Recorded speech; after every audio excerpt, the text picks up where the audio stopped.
Hello everyone, welcome back to the Glimpse of Gaming YouTube channel. I'm your host Malaire, your coach for the Liverpool Landos, and welcome back to another PWC video. This is going to be my PWC Season 4 draft overview. I'm super excited to bring this to you guys today. It's been super fun leading up to the draft and drafting as well. That was super fun, and I'm excited to prepare for the weeks and learn the format because of course this is my first ever draft league.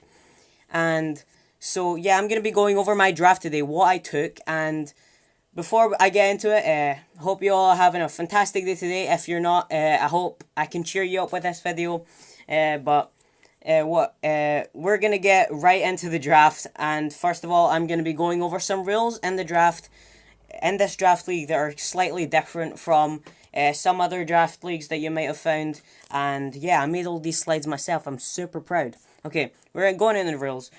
The first rule is draft order is randomized every other round.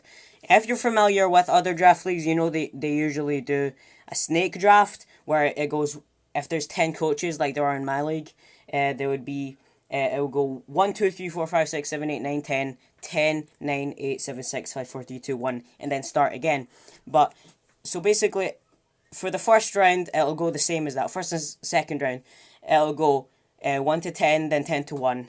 But after that, the order is randomized again, and then you do a snake after that. So basically, yeah, that's how it would work. So technically, being closer to the wheel pick or the 10th pick in the draft would be more beneficial because, well, in later rounds, because you have less space in between each of your picks, so you don't get sniped as often.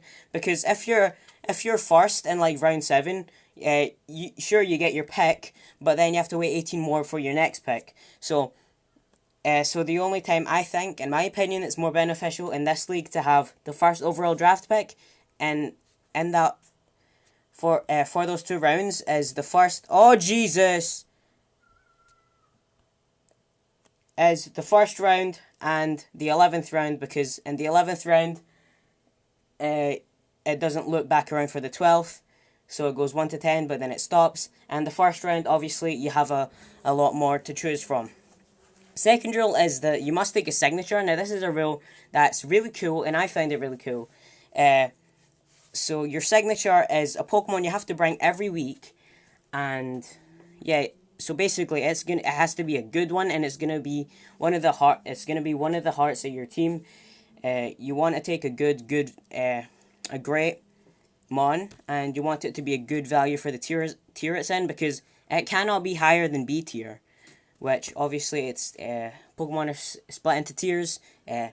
Banned, which you can't use obviously, S, A, B, C, D. Then you have to take at least 1 Pokemon from every tier, and you can't have more than 2 S tier, 3 A tier, 3 B tier, 3 C tier, and I think 3 D tier, but that's cool. So that's it for the unconventional rules, I think, for this draft league. So I'm gonna get into my pick, which is my signature pick, because the signature, everyone had to take their signature first round, but I think we should have been able to take our signature at any point in the draft. But that's okay, because as I said, it's most beneficial to be first overall if it's the first round or the 11th round, which happens to be I was first in the draft order in both of those rounds.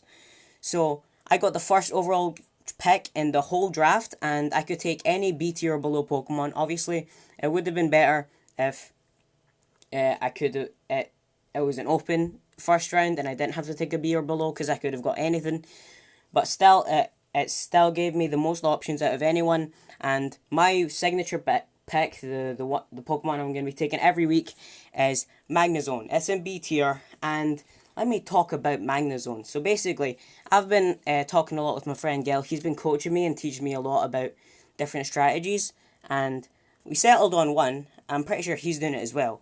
So Magnezone is a Pokemon integral to this strategy, because it really helps the later picks that the later Pokemon that I was going to prioritize picking later on. So with Magneton's ability, Magnet Pull, it can trap Steel types from switching, and they just can't switch. So unless it's running an Earthquake or something, Magnezone can pretty easily take it out with a Stab Thunderbolt, a Stab Flash Cannon. It's got a Volt Switch, and of course it's got a Hidden Power Fire, because we're playing in National decks, obviously, because I have Magnezone, and we're playing with all the old moves legalized. So we've got Hidden Power, Pursuit, Return, all of that good stuff, and I took Magnezone just so I can deal with the Steel types, because they wall a lot of things that I was going to take later, because they have so many resistances. And obviously I can run a Scarf on it to make it go faster, and I can run Specs on it to make it hit even harder than its 130 special attack can already do. So yeah, I think Magnezone is an overall solid pick to take every week, especially with the strategy that I'm applying. So I'm naming him Newington Butts. I also nicknamed all these Pokemon because I don't know, I just wanted to. I nicknamed him Newington Butts because that's where Michael Faraday was born, and of course electricity. And obviously, if I was going to name him something to do with Magnus, I was probably going to be Magneto or something really unoriginal like that. So we've got Magnezone. On to my second pick, which was 18 picks later. So kind of a bummer, because after the 10th pick, everyone can start taking S-tier mons, and that's what everyone did. And my S-tier pick, I'm kind of glad that it didn't get sniped. We've got Latios, S-tier. Latios is a really good Pokemon because it hits really hard, and it just does a lot. It's got good special defense. It's fast, and it's defense and whatever. Yeah, it can take a special hit. It can outspeed a lot of things. Obviously, it has Levitate, so ground moves don't affect it. And of course, it can just deal tons of damage with. It can run Specs, and you can just drop, it can just land a massive Draco Meteor to do a lot of damage to a non-Fairy type opponent, or Steel, and that's why I have Magnezone, so I can take out the Steel walls.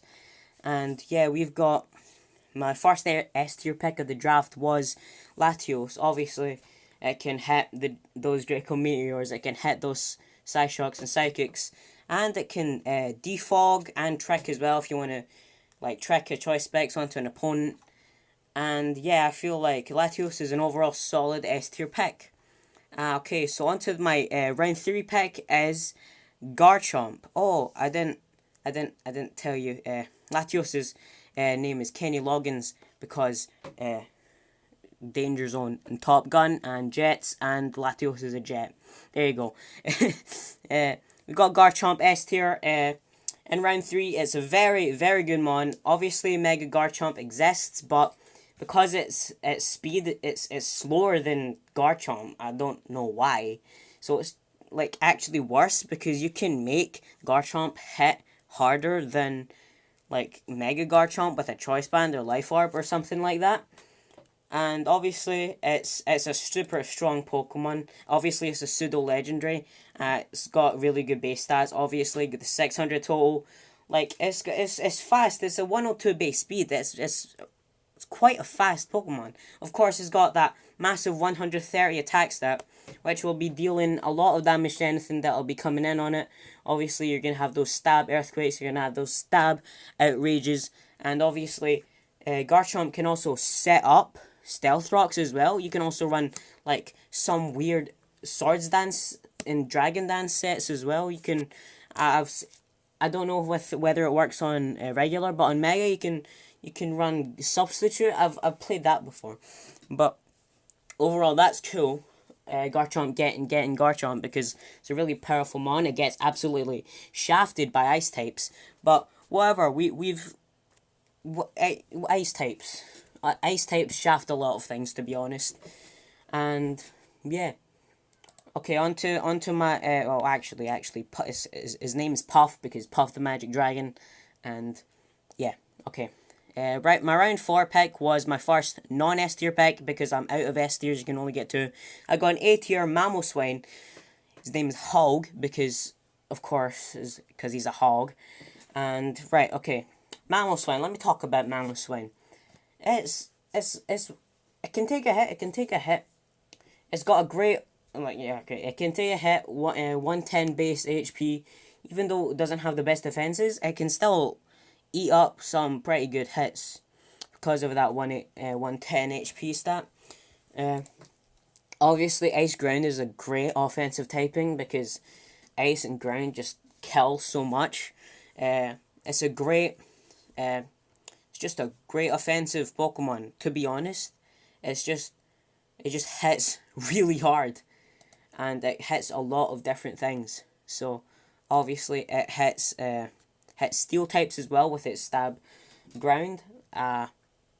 Because Steel walls a lot of things, and yeah, I'm pretty sure can. Yeah, Mamoswine can run Stealth Rocks as well, so that's another potential rocker on my team. And yeah, his name's Hog because he's a hog. And okay, on to round 5. I took a B tier Pokemon. I took a B tier Pokemon round 5. We've got Araquanid. Araquanid's quite cool because obviously it's B tier, and it's got 2 great abilities in Water Absorb, which would be quite good for Dracovish, but Dracovish is banned. So obviously I've got Water Bubble, which makes it hit like really hard, because obviously it's got the Stab Liquidation, which is doubled by Water Bubble. It can set up Sticky Webs, which is really appreciated by my dragons, so they can outspeed and just kill whatever's on the field. And obviously, it's just a solid pick. His name's Andrew because I asked my mum what I should name it, and she said Andrew, so his name is Andrew. So, round 6, I'm actually shocked that this Pokemon made it until round 6, undrafted, and this is one I've got obviously a lot of experience playing with because it's been a staple of OU for a long time. We've got Ferrothorn. Yeah, Ferrothorn is A tier, which is about right. It's not too good to be an S tier, but obviously it's a really solid Pokemon. Obviously you can run it can be bulky. You can like put leftovers on it and make it just eat up every physical hit except like I don't know, ground and like fighting type moves. Obviously you can put a Rocky Helmet on it with your Iron Barbs, deal some extra damage. Obviously it's got great status moves. It can set up Stealth Rock, set up Spikes, Leech Seed, Toxic, Thunder Wave. There's so many different things you can run on this Pokemon, obviously, and there's also things that you can run for offense as well, because its attack's 94, not the best, but still pretty decent. It can hit, and with the 20 base speed, its Gyro Ball does hit hard, but obviously you're not going to be using this as offensive. It's mostly a wall, and it's going to be setting up hazards, and that's mostly it. So it's Ferrothorn's name is going to be Roadblock. I was probably actually supposed to be naming him Cockblock, but I probably shouldn't have done that.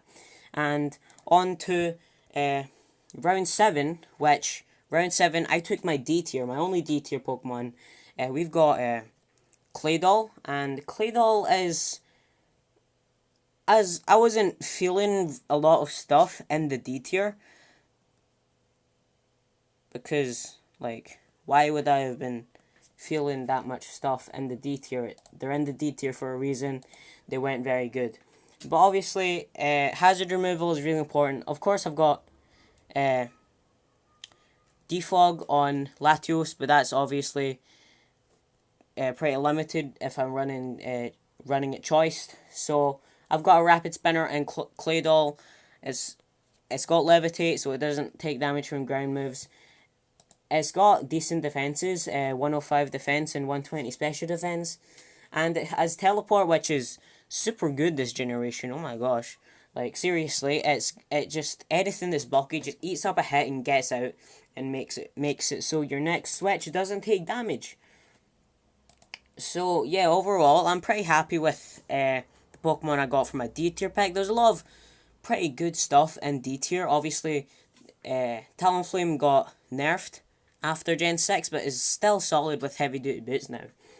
But, you know, had to take a spinner, had to get some solid hazard removal, even though I did get like 2 more spinners after this. And my next Pokemon, I was very happy to get this round 8, because it's a very good offensive Pokemon. I wasn't really thinking about this as synergizing with my team. It's mostly because it's my second favorite Pokemon of all time, and it's just a really I just really liked using it on a couple of my teams. And of course we've got Bisharp. Great. It just hits so hard. It's got Defiant, so if anything lowers its stats, it just gets its beastly attacks that goes even higher. It's got base 125 attack stat, and then if you double it, if you get a Defiant boost, it just does a lot of damage. It can run knockoff like Sucker Punch, obviously Iron Head, and you can run Swords Dance on it as well. Just make it just hit even harder. So basically this Pokemon hits really hard, and its name is Balthazar because that's the name of my shiny Bisharp that I have in Sword. And yeah, that was my last A tier pick, and so far I've taken 2 S's, 3 A's, 2 B's, and 1 D. I think I've taken 2 B's. Right, okay, wait. Yeah, 2 B's, 2 S's, and 3 A's, and a D. So, after that, my next pick, my round 9 pick was, my round 9 pick was Delyria. Its name is Frank Sinatra because at the time the neighbours were blasting Frank Sinatra, and I just named it that. Obviously, it's a ghost type, so it blocks Rapid Spin and prevents the opponents from removing your hazards, but also it can also spin, so this thing it's spinning everything. It stops people from spinning. You can spin. To be honest, this was one of Gil's recommendations. I haven't really had experience using it myself, but overall, with a Sticky Web user and a couple of Stealth Rock users on my team, it's good to have a spin blocker and something that can spin myself. So, yeah. And it also gets stab on steel moves. That's cool. And it's decently bulky, 100 defense, 90 special defense, 70 HP, and 131 attack. Okay, I did not know that. That is a lot. Why is Delyria? Why is it hit so hard? What? Okay. Next pick. My next pick was my final B tier pick of the draft, and I was super stoked to get this pick because I chose Bisharp because it's my second favourite Pokemon of all time. So why don't I get my first favourite Pokemon of all time? We got Blastoise here, boys. Obviously, we can... it spins as well. It can be especially bulky. With its 105 base special defense, it can be decently bulky. It can spin. It can, like, toxic the opponent. That's a lot of sets I've been running in some of my teams. But it can also, like, be offensive as well. You can run a Shell Smash White Herb set and just kill everything. I've been doing that a lot in UU.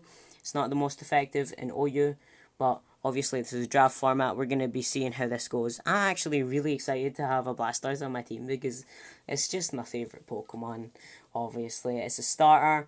I don't care if you say it's overrated, whatever. I just love Blastoise. And it spins, and why not just have 3 rapid spinners on your team?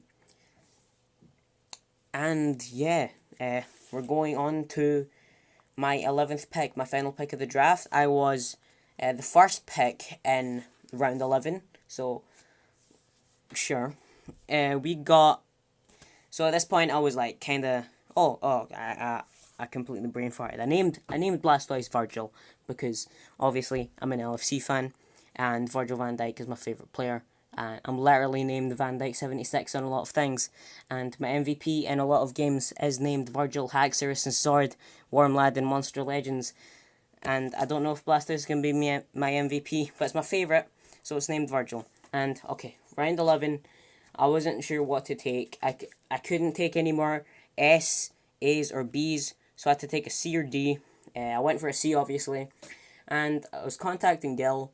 There wasn't a lot of good options that were taken because I didn't have a fairy type at this point, and obviously fairy is a really good type to have. It just walls dragons. It's only got 2 weaknesses, and yeah, but obviously you know about fairy. So I took a C tier fairy, and the one I got was Delyria and Rapidash. Now, this is not gonna lie, this is the first time I've ever seen the official art when making the slide. It's named Boris because I thought that was funny, naming the most feminine Pokemon on my team, just Boris. So cool. It's got. So what about? I just took Delyria and Rapidash because it's got 100 physical attack. I'm pretty sure that's similar with its Cantonian counterpart. So it hits quite hard. It's got a 105 speed, so it is very fast as well. Not very fast, but decently fast. It gets Swords Dance, which is just that. Obviously, it can set up. It can do a bunch of things. It's got things. It can obviously. Oh my! I just can't speak. Obviously, it's going to be dealing better with physical moves. Play rough. It's got coverage with low kick, high horsepower. Drill run. I don't know about drill run. Oh, it's got high crit ratio. That's cool. Yeah. Psycho cut as well. It's got some good stab moves in Psycho cut and play rough. Obviously, physical, psychic, and fairy types won't be doing as well as special. Oh, that's my last slide. They won't be doing as well as special, but this is a decent fairy type, and it's part of the Landos, and that is all of my picks. My voice is just gonna go, mostly because I recorded 10 minutes of this, and then got something interrupting me, and had to redo this. So yeah, this is our last slide. I tried to cram every single Pokemon and my logo and text into this one slide. So that's cool. So we got Magnezone, Latios, Garchomp, Mamoswine, Araquanid, Ferrothorn, Delyria, Bisharp, Claydol, Blastoise, and Galarian Rapidash. So I'm feeling pretty good about my draft. I don't know about having 4 steel types on my team, but as I said, steel was a lot of things. I'm probably not going to bring all 4 steel types every week, and hopefully I can not lose every game. Maybe I can win one, hopefully. Probably not, but hopefully. Hopefully I don't get 6-0'd in every single one. That should be my main goal. So, basically, that's my draft. I'm happy with it, mostly because I got my top 2 favourite Pokemon of all time, and, probably my favourite pseudo-legendary in Garchomp. And I actually took a lot of Pokemon I really like, because most of what's on my team, apart from, Claydol, Delyria, and Araquanid, are stuff that I really like in general anyway. So, yeah, I'm happy with my team. Probably a lot of you can spot flaws in it. I can spot some flaws in it, but, I'm just trying to have fun, learn the format, and hopefully you guys enjoy this video. It's been a hard one for me to record because my voice is going. So, yeah, that's about it from me in this video. Tune in. Match day 1 is on the 29th. Well, and we can do our matches from there. So, hopefully I'll be posting replays. I've been trying to capture my PC. It's not working. So I'm going to review my replays. Maybe even play the battles live, but probably not. So until next time, until the next video, which probably will be PWC again. I'm still working on that Monster Legends thing. I'll see you later, guys. You've been watching the Glimpse of Gaming YouTube channel. I'm your host, Malaire. And let's go Landos. That's still really cringy. And would have been cool to get Lando as a mascot pick, but this is, I feel pretty solid with my team. So, goodbye everyone, have a great day.